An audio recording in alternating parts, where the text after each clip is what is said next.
Now, welcome once more to this broadcast.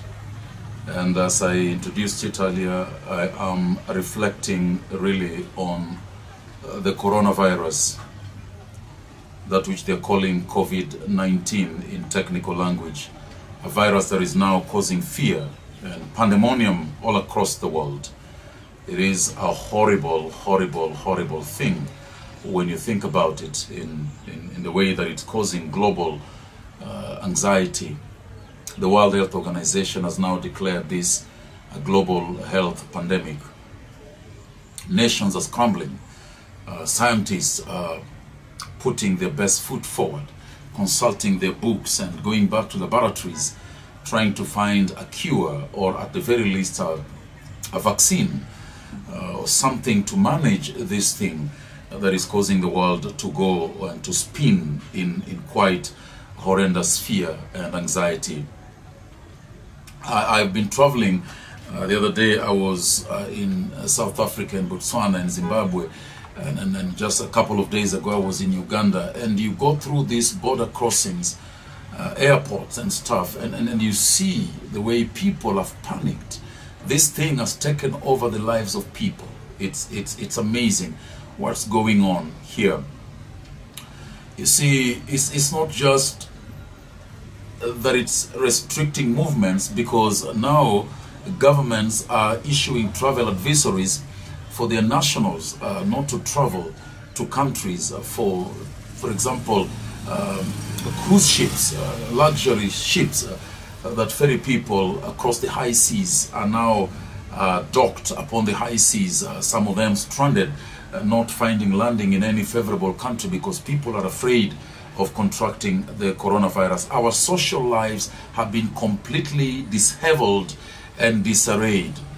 We are now told we cannot shake hands with people, that we in fact have to elbow each other when we are greeting people. This has upset our social lives absolutely. Games are being cancelled. There's even talk that the Olympic Games might be cancelled in Japan.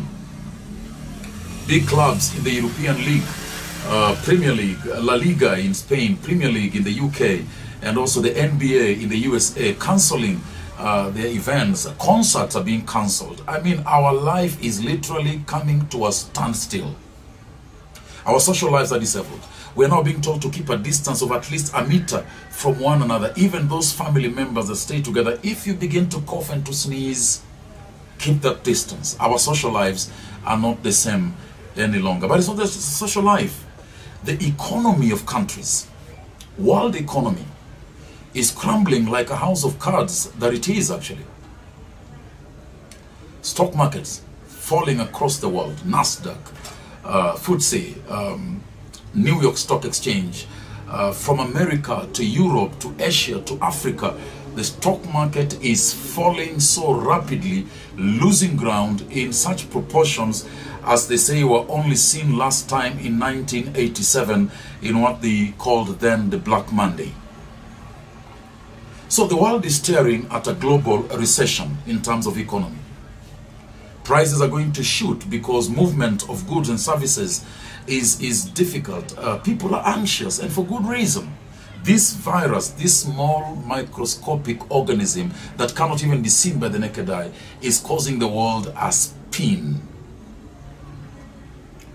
Now, so we have our social lives disorganized, economies are crumbling now, and we are staring at a global recession. That's what specialists are saying now. But also just the idea of the health and medical infrastructure being overwhelmed by being stretched to its limits.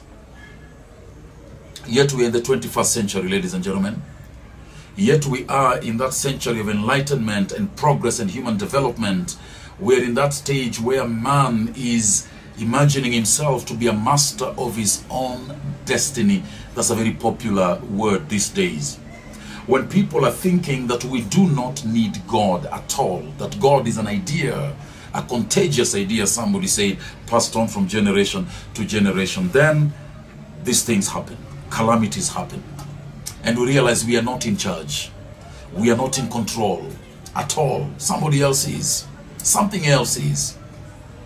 But it is in this context then, ladies and gentlemen, that we find those words in Psalm 2 from verse 1. Psalms chapter 2 and verse 1 all the way to verse 12. The psalmist is asking, why do the nations conspire and the peoples plot in vain? Why do the nations conspire and the people plot in vain? The movers and shakers of our world, the high and mighty of our society, presidents are calling presidents now. Prime ministers are calling across oceans and across the high seas, talking to one another. How are we going to deal with this pandemic? But you see, these same people in a liberal agenda, in the name of modernization and in the name of progress and in the name of science, have all come to say there is no such thing as God. That God is a bad idea. That God is an imposition. Some people say religion then is the enemy of human progress. This is what the high and mighty have said. This is where science, modernization, has brought us. Removing God from our minds. It's a conspiracy now, as you see legislation being passed across countries to remove God from our schools, remove God from our public places, remove God from our school curriculums, remove God from our public spaces. Why do the nations conspire and the peoples plot in vain? The kings of the earth, verse 2, rise up and the rulers band together against the Lord and against his anointed. It's an anti-God agenda. As human progress continues, as development continues, there is an increasing anti-God agenda. Man thinks he has arrived. He has reached nirvana. He has reached utopia. Well, utopia is turning into dystopia, as the coronavirus reminds us that there is another in charge and not us. Well, you think of human development in, say, the 19th century, the century of progress, Darwinian evolution and its theories that rejected creation and promoted an anti-God agenda. You're talking about the Industrial Revolution, man coming of age and thinking, oh yeah, we have it together now. We are masters of our own destinies. Men are saying now, we don't need God now. God is an outdated, outmoded idea. Only fools, only backward people still think about God. There is an anti-God agenda from the intelligentsia, from the academia, from the political class. What has that anti-God agenda produced for us? It has produced for us the nuclear proliferation, nations living in fear. United States now in conflict with Iran, and the great fear is Iran must not get a nuclear weapon. What about Russia? What about Pakistan? What about Germany? Only a spark, only a situation. We are a situation away from another pandemic. Maybe it's going to be of nuclear warfare. Maybe it's going to be chemical warfare. Maybe it's going to be biological warfare, as some have alleged the coronavirus to be. What has science given to us? What has human progress given to us? Atomic bombs, AK-47 assault rifles, weapons of mass destruction. We are ever living on the edge, on the precipice of an apocalypse anytime. Science. Now the psalmist is saying, this is the plot of the high and mighty, of the modernists, of the intelligentsia. And what are they saying? Verse 3. They're saying, let us break their chains and throw off their shackles. Let us break their chains and throw off their shackles. They don't want to be chained. They don't want to be shackled. They want to be free to do whatever they want to do. This is why it is important, it is critical, it is urgent for the modern man to do away with God, because they don't want to be shackled by morality, by rules and regulations, by scripture and by the claims of the gospel. Thou shalt not murder. They don't want to be shackled by that. Remove that and you can kill babies as much as you want in the name of abortion. Remove God out of the picture and men can marry men, women can marry women, abominable practices. Remove God from the picture and there is no accountability. Let us break their bonds.